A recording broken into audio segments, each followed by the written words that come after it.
오늘 우리에게 주신 하나님 말씀은 마태복음 19장 16절에서 22절까지 말씀입니다. 마태복음 19장 16절에서 22절까지 말씀입니다. 신약성경 33페이지에 있습니다. 마태복음 19장 16절에서 22절 우리 함께 합독하도록 하시겠습니다. 어떤 사람이 주께 와서 이르되 선생님이여 내가 무슨 선한 일을 하여야 영생을 얻으리이까? 예수께서 이르시되 어찌하여 선한 일을 내게 묻느냐? 선한 이는 오직 한 분이시니라. 내가 생명에 들어가려면 계명들을 지키라. 이르되 어느 계명이오니이까?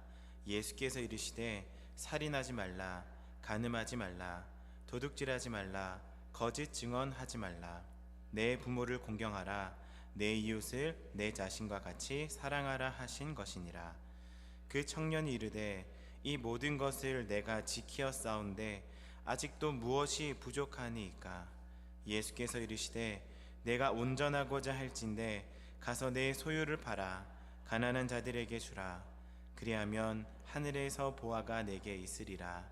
그리고 와서 나를 따르라 하시니 그 청년이 재물이 많으므로 이 말씀을 듣고 근심하며 가니라. 아멘. 아이들을 키우다 보면 참 뭔가 이 아이의 기준과 또 이 부모의 기준이 참 다르다라는 것을 많이 느낍니다. 저는 집에서 이 첫째 아이 이제 자기 전에 양치질과 세수시키는 걸 제가 담당하고 있습니다. 그래서 이제 저녁이 되면 항상 첫째를 이제 부릅니다. 한결아 양치해야지 이렇게 하면 이제 양치하러 이제 화장실로 더더더기 뛰어가요. 그런데 들어간 지 1분도 안 돼서 이제 다 했다고 하고 나오는 겁니다. 그래서 지금 양치 다 했어? 네, 했어요. 세수는? 세수도 했어요. 보면 한 거는 같아요. 이렇게 입에 하얀색 거품이 묻어있고 얼굴에 물이 묻어있는 걸 보면 뭐 양치질도 한 거 같고 세수도 한 거는 같습니다. 근데 1분 만에 제대로 했겠습니까? 제대로 안 했겠죠. 아이가 양치하는 것을 참 귀찮아하기 때문에, 즐겨하지 않기 때문에 그런 것 같습니다. 근데 그러다 보니까 이게 아빠가 시키는 거니까 하기는 해야 되고 또 막 열심히 하기는 싫고, 그래서 이제 대충 하고 나와서 했는데요, 했어요 라고 말을 하는 것이죠. 하기는 싫으니까 치약만 대충 짜고 몇 번 문지르다가 헹구는 겁니다. 그런데 이것이 과연 진짜 한 것이겠습니까? 한 것은 맞지요. 그러나 안 한 것입니다. 맞습니까? 왜 그렇습니까? 이가 제대로 닦이지 않았던 것이죠. 그러니까 뭔가 하긴 했는데 안 한 것과 똑같다는 겁니다. 얼굴에 때가 지워졌을까요? 안 지워졌습니다. 여전히 그대로 있습니다. 그러니까 했지만 하지 않은 것이다 라고 말할 수 있을 것 같습니다. 그 이유가 무엇입니까? 기준이 다르기 때문입니다. 아이의 기준은 하면 되는 거예요. 했어요. 대답할 만큼 자기가 그 책임을 다하는 일을 하기만 하면 되는 겁니다. 그것이 아이의 기준입니다. 그런데 이 부모의 기준은요, 이를 잘 닦음으로써 이가 튼튼해지는 것이 부모의 기준이에요. 얼굴을 씻음으로써 얼굴이 깨끗해지는 것이 부모의 기준입니다. 아이의 기준으로 그렇게 시간을 보내다 보면, 오랜 시간을 보내다 보면 결국은 어떻게 되겠습니까? 귀찮은 양치는 했는데, 했음에도 불구하고 결국은 이가 썩어서 나중에는 눈물의 신경치료를 받아야 되는 그런 순간까지 오게 되는 것입니다. 그 이유가 기준이 다르기 때문에 그렇다라는 것입니다. 근데 우리의 신앙도 마찬가지인 것 같습니다.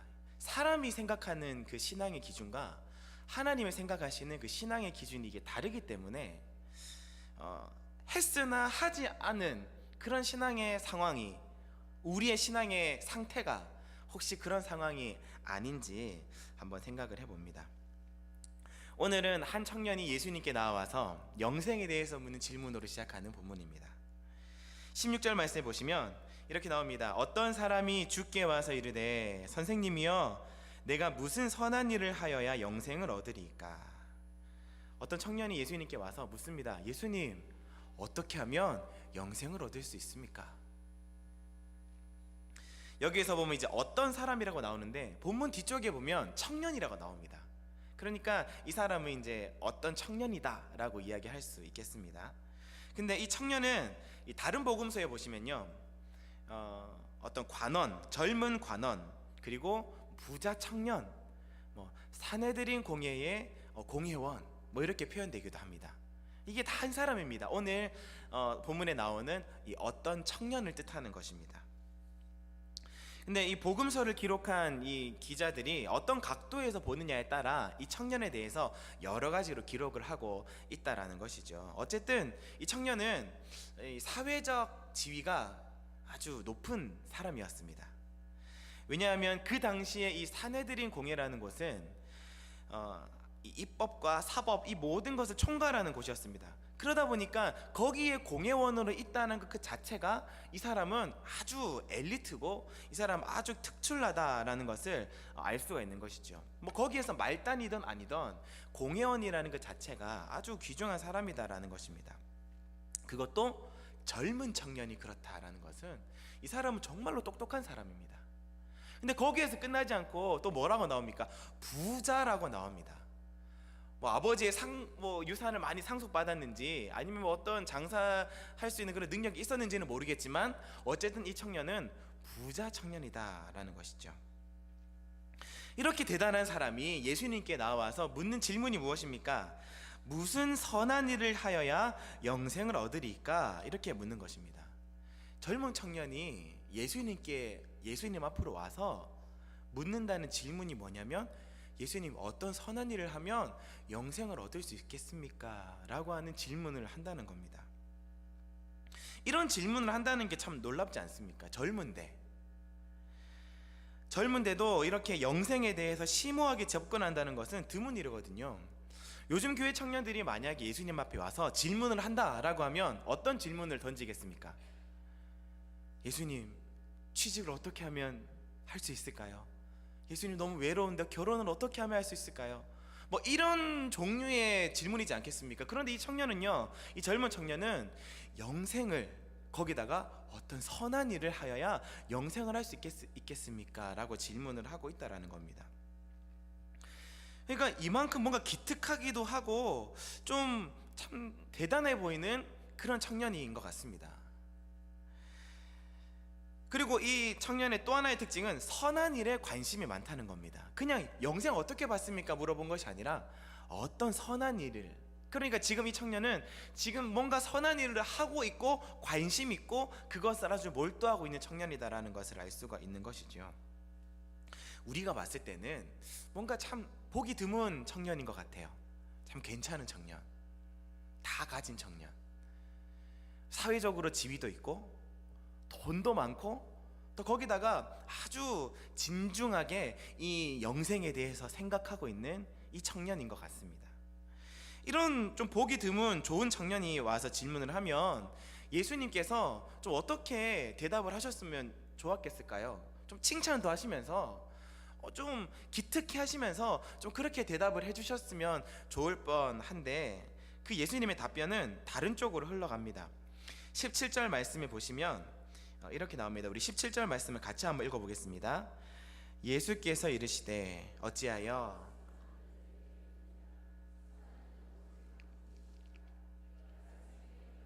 계명들을 지키라. 예수님께서 대답하십니다. 그걸 왜 나한테 묻냐? 선한 분은 하나님이시니까 하나님한테 물어라. 이렇게 대답을 하시는 겁니다. 예수님은 보기 드물게 좋은 이 청년에게 곱게 답변하시지 않으시는 것 같습니다. 뭔가 칭찬과 격려가 아니고 왠지 핀잔 주듯이 예수님께서 말씀을 하시고 반응을 하시는 겁니다. 왜 이렇게 예수님은 반응을 하셨을까요?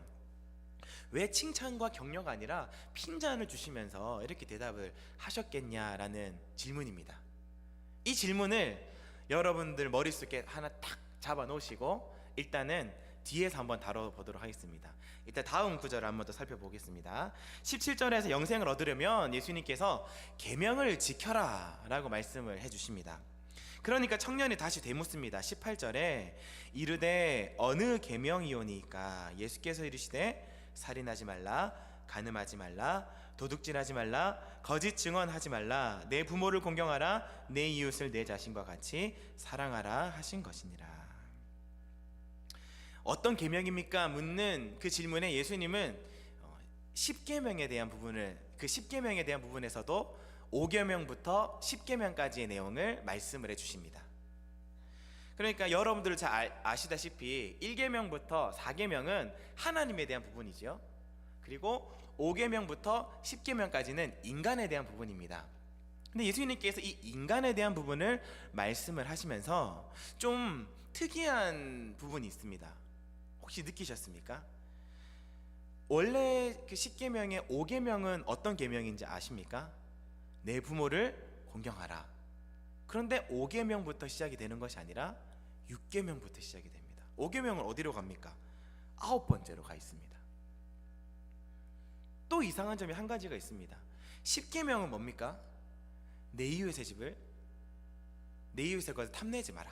그런데 예수님께서는 뭐라고 말씀하시냐면 내 이웃을 내 자신과 같이 사랑하라, 이렇게 바꾸십니다. 왜 그렇게 바꾸셨을까요?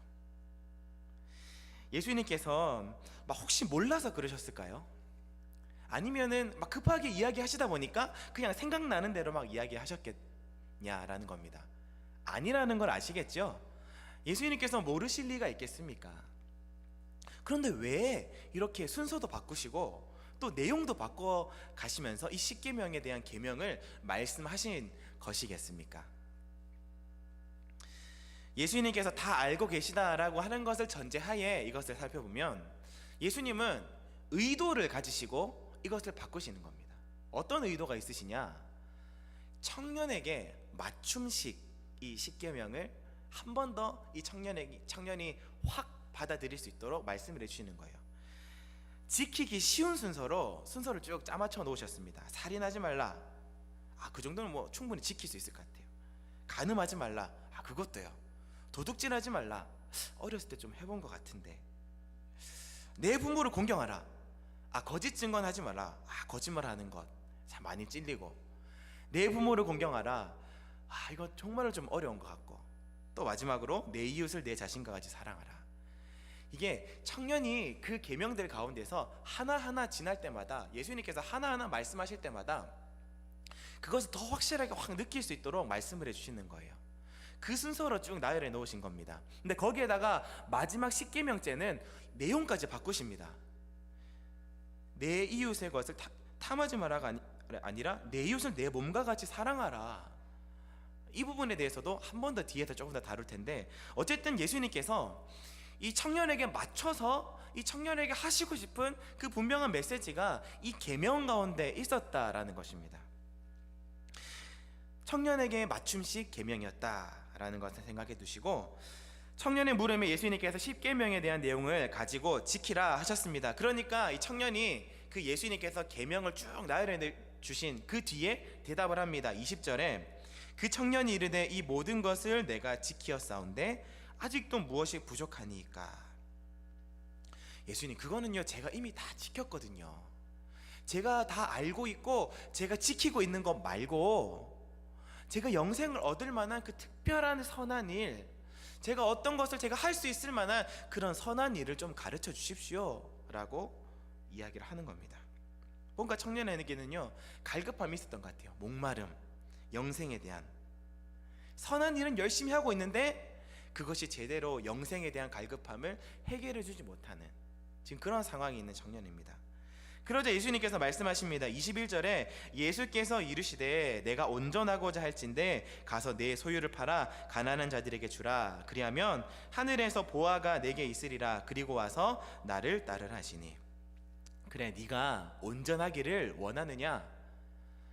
그래, 온전하기 위해서 네 소유를 팔아서 가난한 사람들에게 다 나눠 주어라. 그리하면 하늘의 보화가 너에게 있을 것이다. 여기서 말하는 하늘의 보아가 무엇입니까? 이 청년이 말했던 그 영생 아니겠습니까? 그리고 나서 나를 따르라 말씀하십니다. 그러니까 청년이 재물이 많음으로 말씀을 듣고 근심하여서 갔다. 이것이 오늘 본문의 내용입니다. 영적으로 관심이 많았던 청년, 율법을 잘 지키고 있었던 청년, 재물도 많았던 청년, 참 괜찮은 청년인 것 같은데 이 본문의 결론을 보면 근심으로 끝이 납니다. 결과가 좋지 않습니다.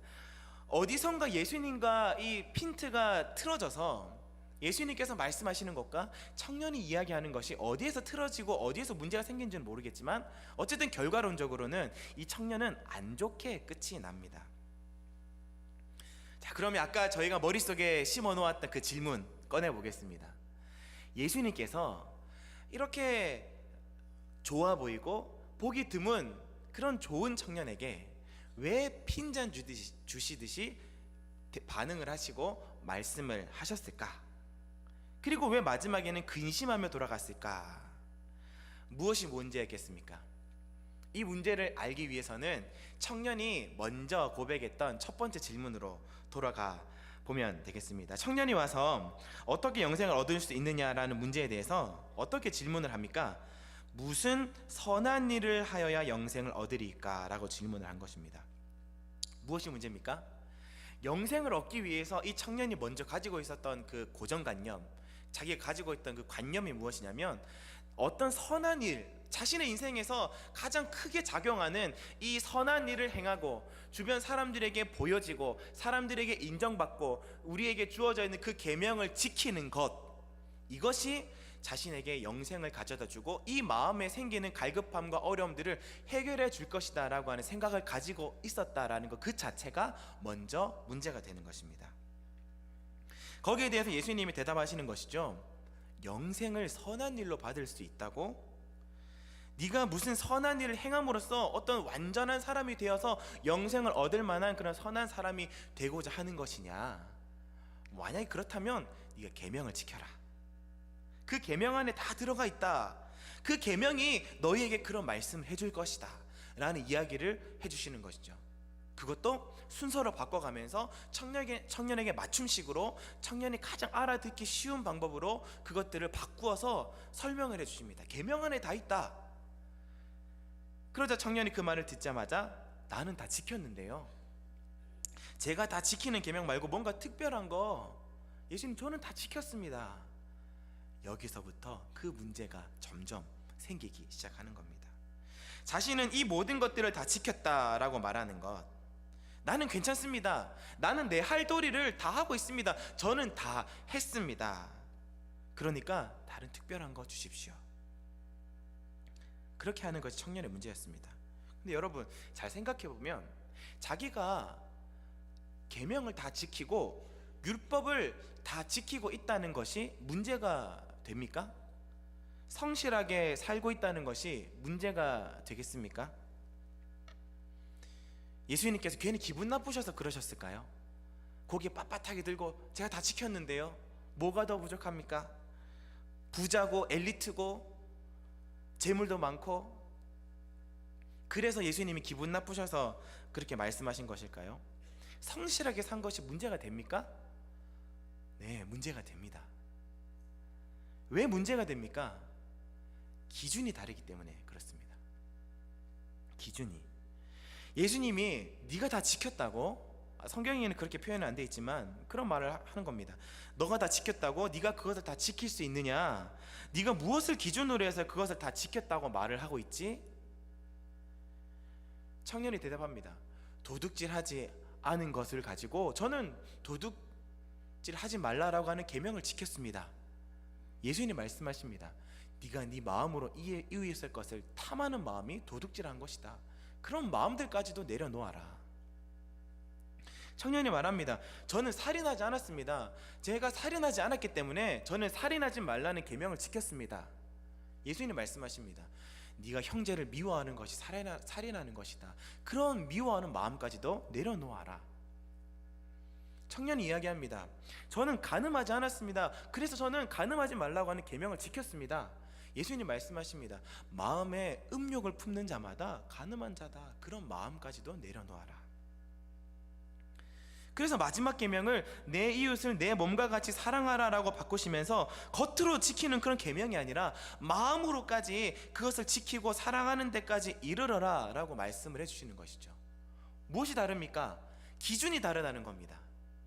이 청년이 생각하는 기준과 예수님께서 생각하시는 그 기준이 다르다는 거예요. 예수님께서 말씀하시는 그 온전함은 마음에까지 이르는 겁니다. 그러나 이 청년이 생각하는 그 온전함은 겉으로 드러나는 선한 일이었다는 겁니다. 다른 사람들과 비교해 보았을 때 이것을 지키었는가, 내가 그 사람들보다 더 선하게 살고 있는가 라는 기준을 가지고 있다라는 겁니다. 결국 계명을 지키고 그 계명을 지키는 것에 대한 판단하시는 분은 누굽니까? 하나님이십니다. 하나님께서 그것을 판단하시는 분이라는 겁니다. 그러니까 하나님 앞에서 이 청년을 보았다면 그것이 과연 계명을 지키고 있는 것이었겠느냐? 아니라는 거죠. 계명을 지켰지만 지키지 않은 것입니다. 했지만 하지 않은 것이라는 겁니다. 이 기준으로 보았을 때 청년이 제가 다 지켰습니다, 뭐가 더 부족합니까? 말하는 청년에게 예수님께서 핀잔 주시듯이 말씀하실 충분한 이유가 되는 것 같습니다. 사도 바울이 이런 말을 했습니다. 로마서 7장 10절 말씀에 보시면 생명에 이르게 할 그 계명이 내게 대하여 도리어 사망에 이르는 것이 되었도다. 하나님이 원래 주신 이 계명이 원래는 생명을 얻고자 주었는데 도리어 그 계명이 사망을 주게 되었다 라는 겁니다. 여러분, 원래 하나님께서 주신 그 계명은요 생명을 얻고자 주신 거예요. 하나님께서 축복을 주시는데 하나님의 그 역사하시는 손길을, 그것을 힘있게 만들어주기 위해서 계명을 주신 것이지 영생을 얻게 한다든지 다른 사람들 앞에서 선하게 보이기 위함이라든지 자기가 신앙의 도리를 다 지키고 있다라는 안도감을 주기 위한 것이 아니라는 겁니다. 만약 그랬다면 지금 이 청년은 생명이 아니라 오히려 이 계명이 사망에 이르게 하는 것이 된다라는 것입니다. 이 계명은요 판단의 기준이 아니라 관계의 기준이 되는 것입니다. 내가 얼마나 선하게 살고 있느냐가 아니라 내가 얼마나 하나님과 깊이 있는 관계를 맺고 있느냐, 그것이 중심이라는 거예요. 계명을 통해서 하나님과의 관계가 바르게 세워지고 있느냐 있지 않느냐에 따라서 생명이냐 죽음이냐, 생명이냐 사망이냐가 결정된다라는 것입니다. 그래서 청년은요 처음부터 이렇게 물었어야 됐어요. 예수님, 영생을 얻으려면 어떻게 할 수 있습니까? 제가 예수님 하시고자 하시는 대로 제가 다 하겠습니다. 만약에 이 선한 일, 자기가 하고 있는 그 계명에 대한 부분들을 강조하지 않으셨다면 예수님께서 바로 본론으로 들어가셨겠지요. 나를 따르라. 영생을 얻고 싶으면 나를 따르라. 나와 함께 먹고 자자. 혹시 그렇게 대답했다 치고 나중에 그 뒤에 자만한 모습이 있었다 할지라도 마지막 예수님이 나를 따르라 말씀하셨을 때 주여 어떻게 하면 좋겠습니까? 주님 내가 죄인입니다 등등의 그런 여러 가지로 할 수 있는데 근심하고 그냥 돌아가 버렸다는 겁니다. 여기서 돌아가 버렸다는 것은 선을 끊는 거예요. 예수님 알겠습니다. 근데 저는 여기까지인 것 같아요. 제가 할 수 있는 것은 여기까지인 것 같습니다. 더는 제가 못할 것 같네요. 근심을 가지고 돌아가 버리는 것입니다. 청년은 영생에 관심 있는 엘리트였습니다. 부자였습니다. 관원이었습니다. 계명도 잘 지키는 흠이 없는 사람처럼 보였습니다. 그런데 무엇이 문제였습니까? 선하게 살아가고 있는, 계명을 지키는 삶이 오히려 하나님과의 기준이 다르니까 예수님의 말씀을 깨닫지 못하고 자신을 내려놓지 못하고 발걸음을 돌이키는 모습이 되어버렸다라는 것입니다. 오늘 우리는 계명을 지키고 살아가고 계십니까? 하나님께서 주신 말씀을 지키고 계십니까? 혹시 도둑질 하셨습니까? 살인하셨습니까? 간음하셨습니까? 네, 당연히 안 하셨겠지요. 하셨으면 경찰에 신고하셔야 됩니다. 계명을 다 지키고 있다 그러면 괜찮은 겁니까? 주일 예배 잘 나오고 헌금 잘 하고 봉사 잘 하고 11조 잘하고 예배 잘 나오면 괜찮은 겁니까? 하나님, 저는 하나님 앞에 다 지키고 있는데요, 더 이상 요구하지 말아주세요, 그렇게 선을 긋고 있지는 않습니까? 주일 하루 동안 제가 온전히 다 봉사하고 있지 않습니까? 아침부터 교사로, 성가대로, 주차 봉사로, 안내로, 식당 봉사로, 찬양팀으로 주일을 온전히 섬기잖아요. 그러니까 괜찮은 것 아닙니까? 하나님의 기준은 다른 겁니다. 우리의 기준과 달라요.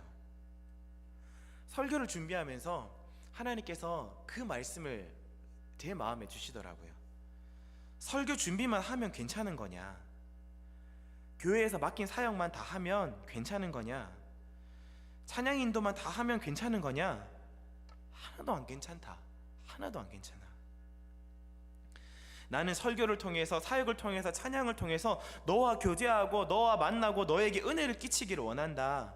나는 이승훈 목사가 하는 그런 사역의 성과를 바라는 게 아니라 이승훈 목사 너를 원한다. 그런 말씀을 저한테 주시더라고요. 제가 이 오늘 본문에 나오는 이 어떤 청년처럼 나도 모르는 사이에 그냥 계명으로만 지키고 있었던 것입니다. 하나님은 계명을 통해서 우리와 교제를 나누시고 만나기를 원하시는 거예요. 하나님께서 우리들에게 맞춤형 계명을 주시면서 우리가 깨닫기를 바라시고, 깨달아서 돌이켜서 하나님과 더 함께 화목해가며 살기를 바라시는데, 우리는 그냥 우리의 신앙의 도리를 다했다는 안도감에 빠져 있다라는 겁니다. 하나님은 그 기준이 아니라 그 기준을 넘어서서 그 하나하나를 통하여서 하나님과 더 깊이 있는 관계를 맺고 싶으시다라는 겁니다. 사랑하는 성도 여러분, 여러분들은 괜찮으십니까? 영생은 어떤 선한 일을 통해서가 아닙니다. 계명을 통한 하나님과 깊이 있는 교제를 통해 가능한 것입니다. 우리에게 주어져 있는 계명은 단순히 계명을 지켜야 하기 때문에 주어지는 것이 아닙니다. 단순히 예배를 드리는 것, 그냥 이 자리에 앉았다가 시간을 채우고 돌아가는 것, 그것이 우리에게 주어져 있는 계명의 기준이 아니라는 거예요. 하나님께서 주시는 계명은 하나님과 그 예배를 통하여서 정말로 주시는 그 인격적인 관계와 교제를 통하여서 하나님께 충분한 은혜를 받고 그것으로 인하여서 우리의 삶의 힘을 얻어서 다시 살아내는 것, 그것이 하나님의 기준이라는 겁니다. 계명을 통해서 하나님과 깊이 있는 관계를 맺고 교제를 나누기 위함입니다. 오늘 본문의 청년을 살펴보시면서 우리의 모습도 돌아보십시다. 그저 내 기준에서 최선의 신앙을 하고 만족하면서 혹은 문제 삼지 않고 살아가고 있지 않는지를 한번 돌아봅시다. 우리의 약함을 고백하고 겸손히 은혜를 사모하며 오늘도 한 걸음, 내일도 한 걸음 더 나아가면 하나님께서 우리를 붙들어 주시고 또한 그 영생받은 자의 기쁨을 풍성하게 해주실 줄로 믿습니다. 이런 기쁨을 누리시는 저와 여러분들이 되시기를 주님의 이름으로 간절히 소원합니다. 우리 다 같이 한번 들은 말씀을 가지고 함께 기도하시겠습니다. 하나님, 오늘 우리가 우리의 기준을 따라서 신앙생활을 하며 그것으로 만족하며 신앙의 도리는 다 하고 있다고 안심하며 살고 있지는 않습니까? 하나님의 기준으로 우리를 돌아보면 너무나 연약하고 부족한 모습입니다. 주님, 내가 예배드리고 신앙을 하고 있는 것이 혹시 했으나 하지 않는 것과 같지 않는지 돌아봅니다. 나의 믿음 없는 것을 도와주시옵소서. 불쌍히 여겨주시고 도와주셔서 은혜를 베풀어 주시옵소서라고 우리 함께 들었던 말씀을 기억하시면서 함께 기도하도록 하시겠습니다. 살아계신